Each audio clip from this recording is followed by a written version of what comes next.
Kebakaran hebat gudang baterai litium pembangkit listrik Moss Landing, California terjadi pada Kamis tanggal 16 Januari tahun 2025 sore. Akibat kebakaran ini, sejumlah bahan kimia yang ikut terbakar membuat asap berbahaya mengancam warga sekitar pembangkit listrik Moss Landing yang terletak di Monterey County, California, Amerika.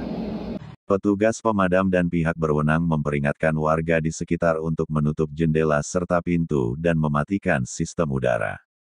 Adapun area pembangkit yang terbakar adalah fasilitas penyimpanan baterai, kata seorang pejabat Sheriff Monterey County. Dalam mengamankan wilayah yang terbakar, petugas sampai menutup jalan raya kedua arah di Moss Landing.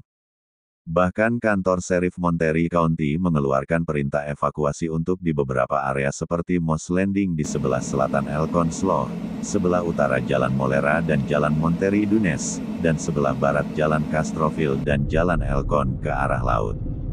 Adapun pembangkit listrik Moss Landing merupakan pembangkit listrik bertenaga gas alam, di mana kebakaran dilaporkan mulai terjadi sekitar pukul 3 sore.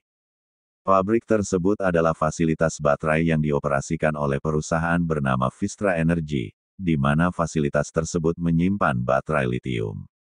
Sekitar pukul 8.45 malam, pejabat kesehatan masyarakat Santa Cruz County menyarankan warga yang berada di wilayah yang terkena angin dari insiden tersebut untuk tetap berada di dalam ruangan, menutup jendela dan pintu, membatasi paparan luar ruangan, dan mematikan sistem ventilasi.